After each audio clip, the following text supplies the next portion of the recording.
Welcome to Make It Make Sense with Monique Pressley. I'm your host, Monique Pressley, and we just try to get at it doing exactly what the title says every single time we come on, which is take things that are complicated, convoluted, need clarity, confusing, and make it make sense if we can. And if it's nonsense, we call it nonsense. But whatever we do, we bring you the best experts, the best facts, the best data. And today, all of that wrapped up in one very talented individual. Make a request, sir, or I can make one.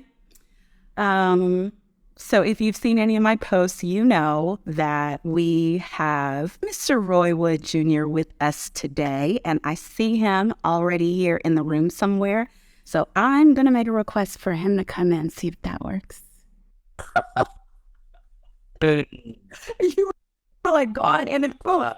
There you were. I got the formalities first, though. Can you please just help me welcome for the first time, and I hope not the last, to make it make sense, comedian, actor, entertainer, executive producer, famous person extraordinaire. These are the I'm just on cable. My friends. You were around. You were just hot. So please welcome Roy Wood Jr. If I had I would turn it on right now. Hello.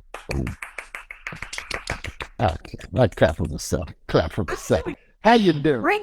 I am, yes, exceedingly well. Now that I think about it, I am better than just ever. So grateful, thankful to be busy working, to be able to do this, to be able to have guests like you. How are things with you? I'm good. Back in New York City, so I'm trying my best to just rip and run today. I'm sorry for being late. Laugh at Dan, just hit it on the nose. Somebody just sent me an article like 30 seconds before I came on. They go, yeah, you know, the city of Birmingham canceled all the youth baseball leagues. And I'm like, oh yeah, I gotta get to the bottom of that and figure out what's going on. So I'm a baseball nerd. I grew up playing baseball. You know, I think it's a game with patience. It's a game that teaches you how to accept failure. And I grew up, you know, with a lot of black men around me playing that sport, and it's a dying art in the black community. So when I found out that baseball, like that's one of the charities that I donate to, one of the nonprofits back home that helps keep black kids playing baseball. So I'm gonna see what's going on with that at the crib at some point. I saw a post from a friend of mine who was just wishing everybody good luck, who was going out, you know, the young kids who were going out and trying out today. So it's interesting that you would say that. I hope you would keep us posted too, because, you know, I mean, usually wherever I see a conspiracy, there is one, Roy. And I just firmly believe that that our state officials, our local officials know that one of the surefire ways for our boys and girls to stay walking a great path is having recreation, having organized sports, having all of the things that make for something else to do when they get out of school and when parents are so busy working or periods are locked up or periods or whatever. So I want to know the information about that too. Yeah, I know at some point, I'm getting to the bottom of it. I know some of it is issues with some of the parents not making payments, but I also think we have to figure out a way to make these types of activities more affordable for families. Just when you start looking at how important a role sports plays in the matriculation of a child, just into adulthood, right?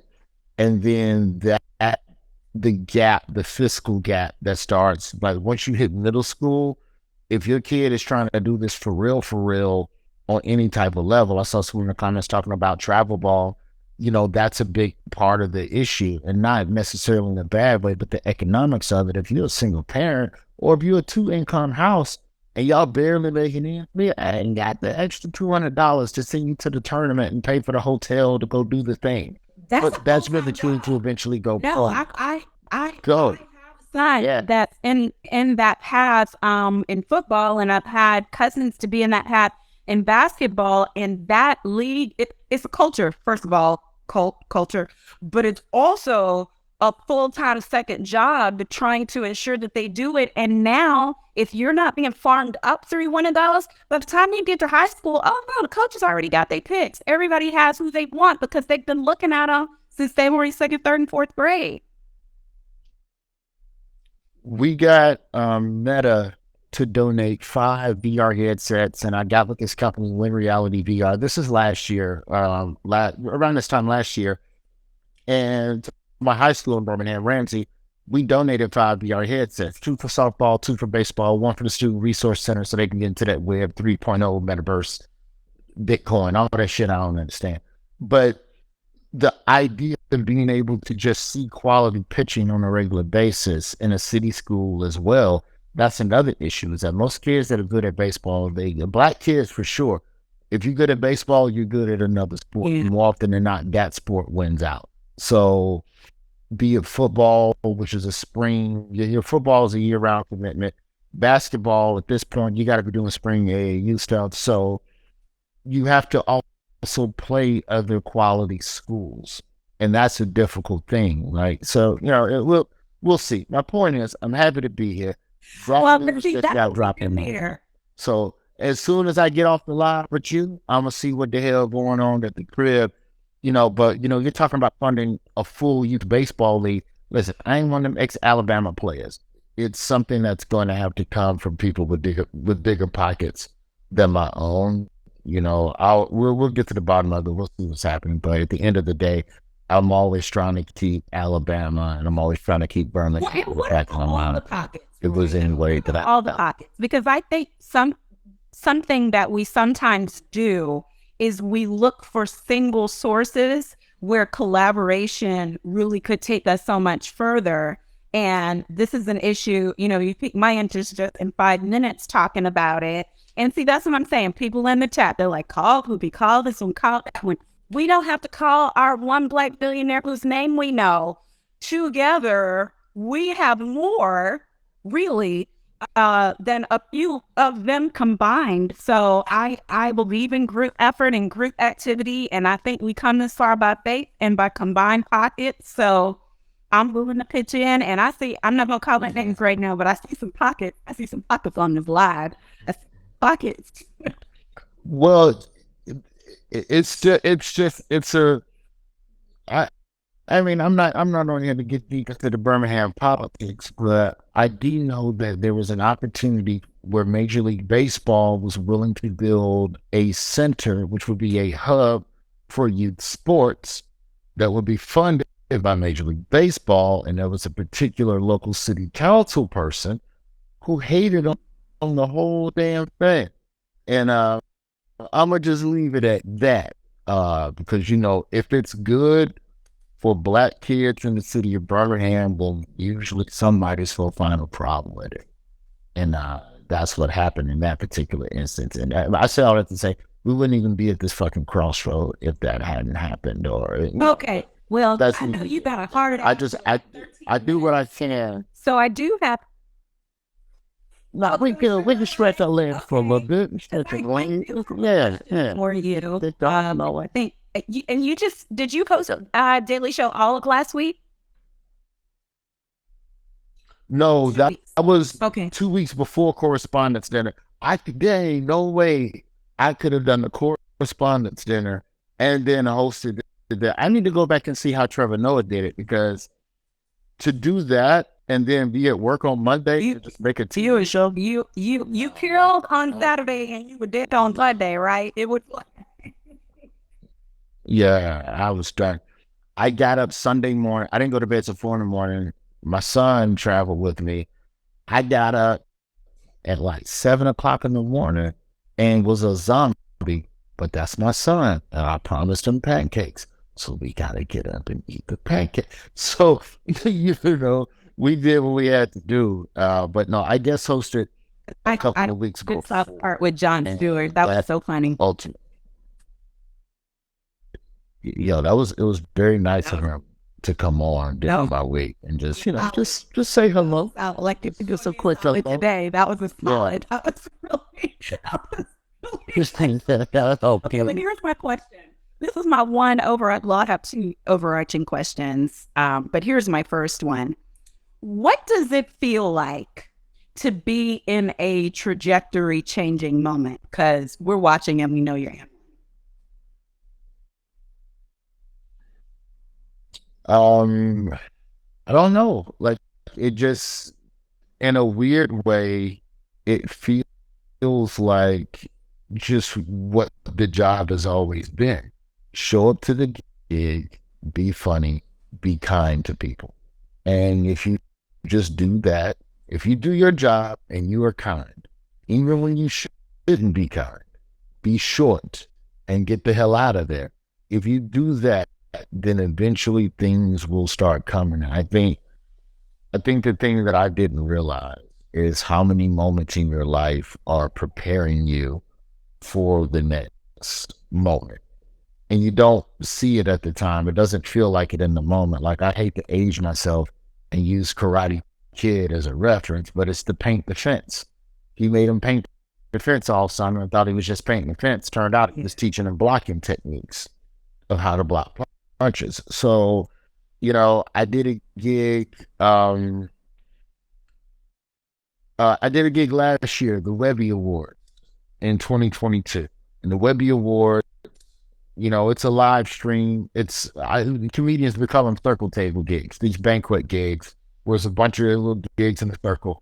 And so it was two gigs that I think properly prepared me for the correspondence dinner. One, the NAACP, they have like a pre-award show brunch luncheon thing. I can't think of the official title of it, but it's all the important blacks and they eating chicken at 1 in the afternoon before they do important black people shit at 8 p.m. So it's me and Gina Yapshere hosting that together. I did well enough at that, and that got me to the African American Film Critics Association Award show, which is also a circle table banquet gig that was in Hollywood. And so Viola Davis is there, Will Smith is there, Gina Prince Bythewood is there. So the level of prestige of people within the space is going up. And so then the Webby Awards, and this is all within the last calendar year, the Webby Awards, which is like a proper monologue in a room full of people that don't know me, and the monologue has to be specific about technology and the web. So you can't just pull jokes from your joke bucket that you've been doing for the last year to just throw out at any of these events. At each of those events, I had to do specific material for the people in the room for what they cared about. So that's a muscle. That's a muscle that you're working. And then you turn around and book the correspondence dinner, and it's difficult. Yeah, it's politics. There's going to be a bunch of people mad if I tell the jokes in the wrong order. If you're still mad about an old joke, you're listening to the new joke. So now you're getting into sequencing. It's sociology to a degree. Who do I piss off, and in what order do I piss them off? And how do I pace jokes in between to establish that I'm funny? Because keep in mind, most of the people in the room don't know me. And if you know me, I'm dating you. If you really don't. You started with who everybody in the room thought you were, like the people who thought you were Keenan and the people who thought you were Louis Armstrong. This old white person that was Louis Armstrong. So this idea of owning the truth in the room. You don't know me. I'm going to do a joke at Biden first, and then we're going to settle into finding the people who we all don't like together, like communal, like strategically. It's communal. We were worried at our table for a minute because to me, the president was good. Like he had the room. He delivered better than, I don't know. Sometimes I forget Joe Biden, the funny guy who I used to know. Like it seemed like it was his whole job to be funny, and so he was very relaxed with it. And the writing was good. Like some of it was like, oh, but still funny. And so we were looking around like, okay, now it's Roy's turn, and the game is hype because people were already up here. But obviously, I just want to say now, obviously you met the moment, but I want to say you surpassed the moment. And the reason why I said that and I tweeted that is because, yeah, it was funny, it was hilarious, but it was full of levity, right? And so it's serious ass stuff Thank you. that we needed permission to find some funny in. And for those of us who day in, day out do this, you absolutely, it's ministry. You offered a service in your funny, in that you were right where we live, and hitting the things that matter, but then giving us permission, like, for that relief side. And is that the way that you see comedy? Or I I mean, I try to with my stand up, but my stand up is just more just find a different angle on a topic everybody's already arguing about. Whereas in this room, before I can divide the room, I have to unify them. So you have to figure. So when you're in a gig, this is just my personal strategy. If I'm in a space where we don't know each other and you don't trust me because you don't know me comedically, there is no trust. So we need to unify. So what are the things we agree on? And like in a regular gig, it's food, it's relationships, sports teams. You can usually do that. We all got favorite food. We all, we all, we all like to have sex of some form. So we all want to feel a connection. So you can unify them with that. But in that room, you can't do sex jokes, and don't nobody want to hear nothing about no fucking food. So what are the things that we agree on that are annoying? I bet. Let's talk about Santos. Let's talk about the Tucker Carlson Dominion thing. Um, let's talk about Don Lemon. Like, even if you love or hate Don Lemon, it's not something that will divide the room. But then I can get into gun control. Now I can get into Trump and Biden and Clarence Thomas and CRT, because you trust me. So now, to me, the comedians that I love the most, when we talk about like George Carlins and Pryors, Chris Rocks, even Sinbad, they make you laugh even if if you don't agree with them. So you're not gonna laugh. You're not gonna give me a reluctant laugh. Like the Clarence Thomas, like one of the biggest arguments I had with my writers early on was, how soon do we go at Clarence Thomas? Because Clarence Thomas is not the same as Santos or Tucker Carlson. There's people in the room that like Clarence Thomas, that respect Clarence Thomas, and think he should not be joked about. So if I do that too soon, like on some sociology shit, you're less likely to laugh at anything else that I do, just out of spite. So how can I trick your ass? I can get you laughing about some stuff that I know that you don't like. The unify. yeah, I mean, well, and Me and man looking away. right? Because you came out the box with the papers that the president left, and I think he laughed harder than anybody else because it was just funny. I mean, the delivery was spot on and funny. So I do think that we needed the levity in that room. Do you think that, like, political commentary is part of what is going to be a regular part of your shtick going forward? Or are you like, to hell with y'all, I'm going back to what I was doing? I mean, what I was doing was already on third base. So I was already close. I just tend to, in my stand up, I tend to go at issues and not the person. I can't avoid that in that room. Like in that room, you have to go with the people. But to me, it's more about finding sensible solutions to problems, because you get locked in on a person, that person gonna get voted out. They're gonna change. They're gonna flip flop. So you get locked in on one person instead of looking at, here is the problem, what is the solution? Half the shit that we argue about now in politics in America, they were all issues before Trump. Mass shootings didn't just start with Trump. The motivations for them became more vicious and they became more frequent, but the actual idea of a stranger showing up and shooting innocent people, that's not some new phenomenon. So the conversation still comes back to, gun control and how to stop that. Or when you're talking about a food desert in the hood and the lack of nutritious food options in a black neighborhood, that didn't just start under Biden or Trump. That's been going on for a while. And that's, if anything, it's a lot of corporate greed as well, but I don't think I can stop ever talking about that type of stuff. I don't think I'll ever really lock in on people like I did at the correspondence dinner, but I'm definitely still somebody that's about this issue. So, do you have an opinion about comedians whose bread and butter is people as opposed to issues? Or is it just kind of not your personal taste?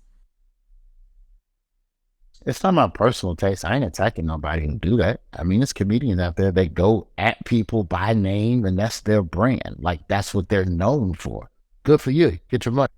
I think it's naive of any comedian to try to police anybody and think that, well, that ain't comedy and that ain't how you supposed to do count. Well, it's 90 different types of Doritos. I'm reading the comments from Mr. Felonious Monk. Thank you, sir. I know. I'm trying not to call out names in the chat, but this is the personal privilege. Monk was one of our writers. Monk is the one that fought for that BMF joke, that BMF standard up rule joke. We go on a long walk and we just call Tucker Carlson that he supports white power. Well, he said that I asked a perfectly worded question. I think he could tell I was doing a dance in my head. And that I had practiced how I was going to land on that question. And I think here's why. I realized. You ain't got to bite your tongue to me, but or you or with you, I'm just biting my tongue because I know I need to bite it. Because I'm a self-police sir. But I said that because even recently, just what, I mean, I've had close working relationships with some relatively famous comedians in my day. I have had friendly regard for comedians in my day. So I've been in the circles and they have had opinions. But what I realized about myself recently, especially when the latest Chris Rock special came out, is that there is just a particular type of comedy that I don't like, because it goes against my nature. It's just what I don't find funny. And I had to separate that from a commentary about what should be said, shouldn't be said, free rights, insulting people, all of those things. Just turn off the damn CD. It really is not that deep. It's just, that's not your thing. And I think sometimes people don't get that. Correct. Like, you have a choice about your entertainment. I think that if we're using Chris Rock as an example for that point, I think what makes Chris Rock's thing a little bit more unique, in my opinion, is because it's about something that happened to him. But when you look at the people that Chris Rock has talked about in the past, he's never not called out politicians or people, but that was more issues and stuff like that. So because it was about something that happened to him, it was a little more personal. And because of that, there was a little bit more anger underneath that joke. And I know a lot of folks to confess to that. But I'm not going to say that Chris Rock ain't got the right to square up. I'd say that the two people that had the best angles on the whole Marlon Wayans and all of that stuff is Chris Rock, Marlon Wayans. Laughing. Like Marlon Wayans. I pressed pause and laughed and started it again. Marlon's new HBO special touches on the slap from an angle of him knowing all three parties involved and how it affected him personally. And it's like, conceptually, it's funny, of course, but just the conceit of what the North Star, what the through line would be for that entire special. Well, with him, there's a healthy amount of self-deprecation in his humor, and I think that brings people in, because as a public speaker, I know that transparency about my own failings in whatever area always build community in rooms that I'm in. That that. So when I'm teaching public speaking, if you can't joke, I don't ever tell people to tell jokes. But the other thing for me where I tend to go with an issue and not the person is because I don't always know all the facts and all the nuance and all of the in my third hour special, I talk about all briefly just about how they'll give us everything. They'll give black people everything but legislation. So you'll march and you'll get black squares. We're not going to get, reparations, but what about Juneteenth? You ever thought about Juneteenth?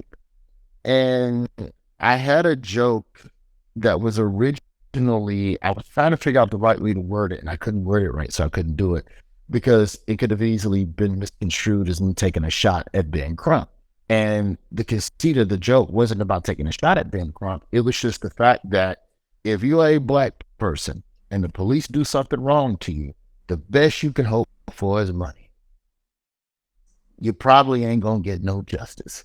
So you just got to holler at Ben Crump because Ben Crump know how to get your money. He can't get the justice.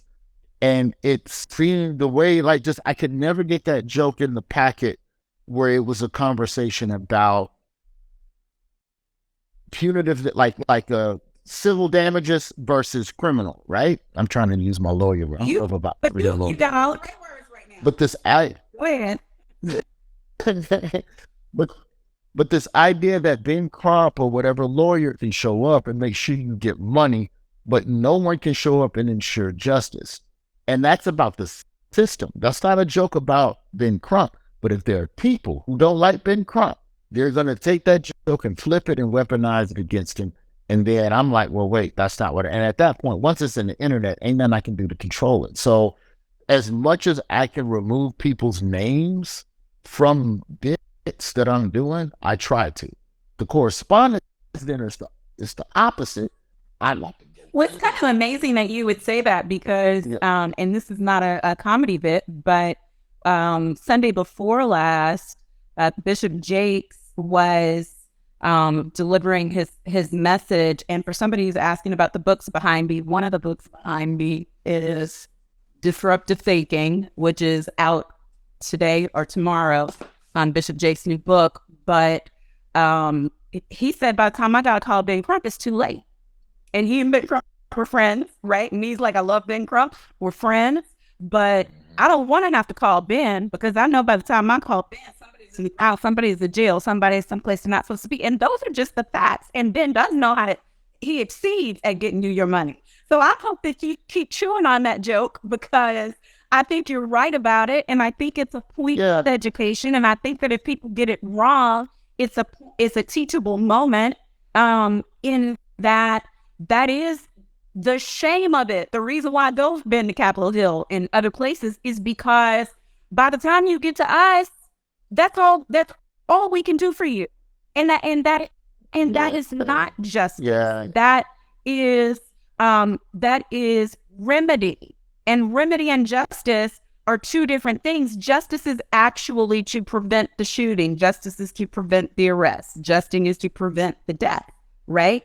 And so it's not really on any lawyer, except for a prosecutor, to get some measure of justice. But even that is not justice in full, because justice truly means when the system is working. That's justice. It's cops walking back out of court, right, out of jail right now from shootings that we marched for. They back out chilling. And you know they're going to get them out. Okay, yes.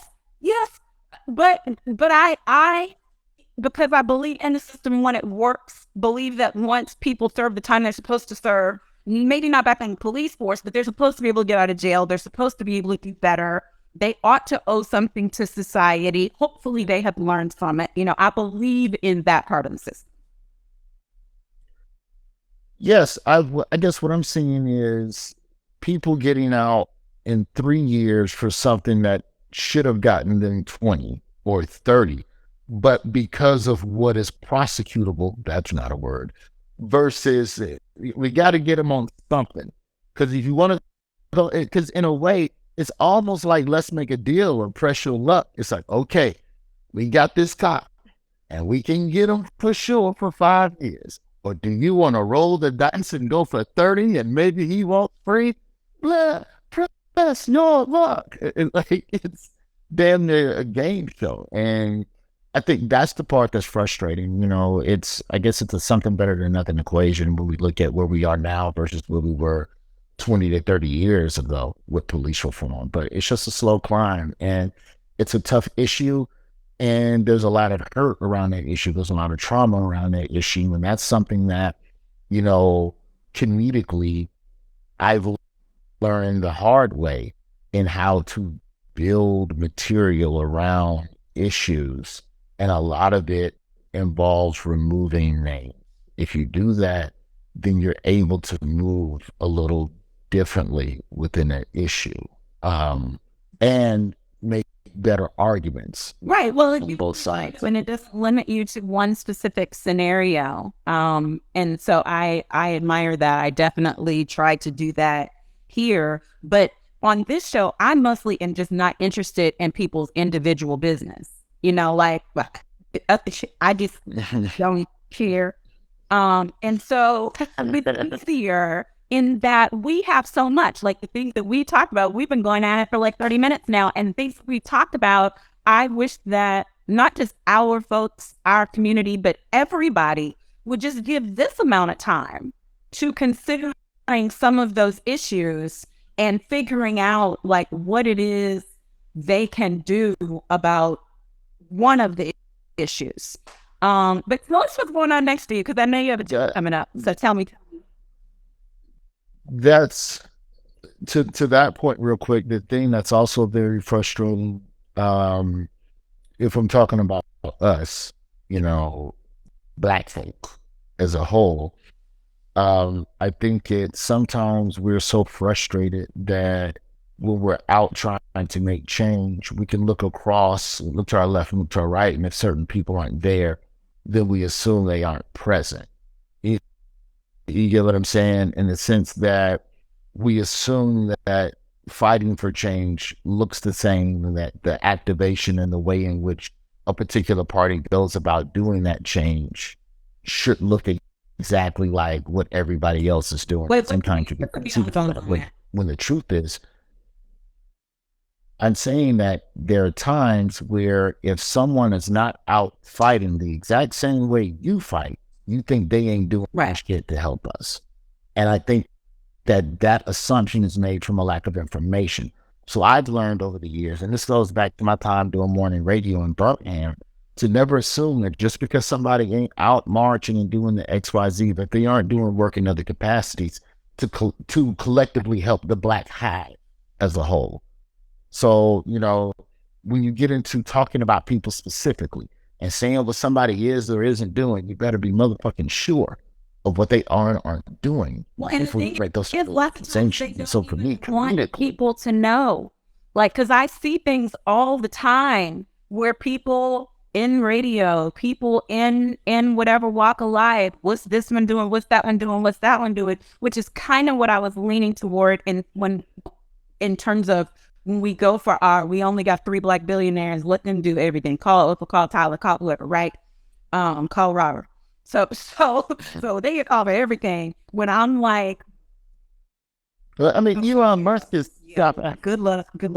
But 100 or so millionaires could do what, and so on and it's a whole bunch of billionaires that I think even in our consciousness we don't understand that what millionaire, how much lower the bar really is. Like when you start adding what you have in property, what you got in your investment, your savings, etc. But my point is that lots of times these people, same as in the civil rights movement of old, like sometimes when Attorney Crump will come here and his team will come here, we'll go and do things, there will be this group of Black folks who are in corporate America who by day cannot and keep their job that's paying them that money, cannot publicly say a word, but they feed us, they house people, they do private jets for people. They do money for marches. They do bail people out of jail money. They're doing all kinds of things in the lane that they can get in while still having their position of influence or of money or power or whatever it is on the other side. So sometimes we'll be looking around, like watching the news, like, oh, okay, that, you know, I mean, what can you do? My color is staples for that. You Like, can't say nothing. bead where the emoji where it's got the staples right there. Code word staples. The staples out. So, yeah, everybody's getting in some. There are more people getting in and doing things than we know, and we should not assume. I agree with you. And that's why I'm slow to criticize the people who are also on my left or my right when I'm out doing stuff. Yeah. Because you don't know what they're doing. For me, I'm on tour this summer.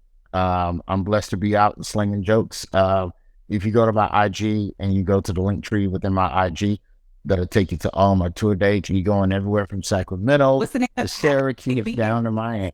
So I'm happy to be here, tour. Happy to be here because I'm just happy to be out. I'm happy to be alive. I'm happy to be out on the road again. You know, I haven't been on the road since my third special in 2021. So still a pre-sale or is it already almost 3 years? Oh, it's on sale, baby. It's on sale, baby. Atlanta, Charlotte, DC. We doing all the black cities too. You know, we adding Chicago. Yeah, okay. Yeah, y'all got it. Yeah. So it's gonna be a thing. Look at Felonious Month. Yeah, we're gonna get Felonious Month on a couple of them shows. You're gonna have me on stage talking about it. You should have seen the lost look on them white people's face when I said BMF and Power. They did not know what I was talking about. When I said Bantha Pop and Succession, they knew it all was. Oh, this is what I'm going to ask you. Okay, last question. Did you think that your vice president joke went over well?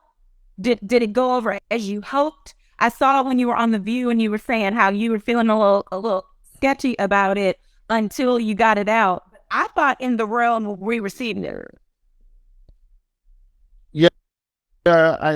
All I was trying to say with the Kamala joke is people say she don't do nothing. Okay, I understand that, but I'm going to offer the counter question. What does any vice president do? Then a Mike Pence joke. Then list things that Kamala has actually done, and then just say they'll give a man credit, which is the other joke. Now, you can argue whether or not Kamala has done stuff that you think helps you specifically. But to say she's done nothing at all is it's just not accurate. But the media don't know. The media don't always report on that either. I don't think I got the wording of that right. But that was also something I was trying to say is that, a lot of the narratives about her are pushed back. Well, as a Black woman in America, I just want to thank you. I know you choose your own material and you did not have to go down that path. And I don't mean just on behalf of the vice president, but the part about it where you said a Black woman is the perfect one for coming and cleaning up the messes. I can't remember the exact word that you used, but I was like, I think it's just only the Black women in the room who understood exactly what you were saying about why she's perfect for that part of the job. So I appreciate you for that. I appreciate you for being here with me today. I appreciate you for staying longer. I'm sure you have a million other things to do. But when we met each other, we mutually fanned out because I've been a fan for a long time and I could not be happier that you're going the heights that you're going to. And I'll be praying for more and more success for you along the way. Thank you. You're welcome. Come back soon, please. All right. Bye-bye. All right, we'll do. All right, see you. Bye-bye. Thanks to everybody in the chat as well. Guys, I hope that you enjoyed this. I know we stretched out a little extra and stretched a little extra, but I hope that you got some food out of it, some things to think about comedy, about content, about the way that we make assumptions about other people, about the way that we walk through life. I enjoyed the fact that we were able to have an in-depth conversation, which is the thing that I think most surprises people about comedians, period, that there's often like deep reservoir well level of thought that makes for the up top jokes that we enjoy. Thank you, Mr. Monk. Come back soon. When you do your opening, I want to have you here. And so I hope you enjoyed that. I hope if you're new to the program that you will join us. We're here daily at noon, usually noon to 12:30. I know we were extra today, for which I'm thankful, because my guests have the time to spend it with us. But you can join us here for Make Sense. The full show will be available on my YouTube channel. Subscribe to me there. That's Monique Pressley TV. Hello, sunshine. And I hope that you will please subscribe, because that's where you can get today's full show and all the other ones. If you want to be a supporter, we welcome it. You can be a friend of the show, or you can do ad buys with the show by emailing us at sales@moniquepressley.com, or you just give. We appreciated it. No gift too great or too small. We appreciate them all. On Cash App, it's $ Monique Pressley TV. And on PayPal, it's paypal.me/Monique Pressley TV. And thank you to all of you who bought badges. I appreciate you. Thank you to you. And thank you to Instagram. I appreciate it. And that's all that I have for today. We got a great guest tomorrow.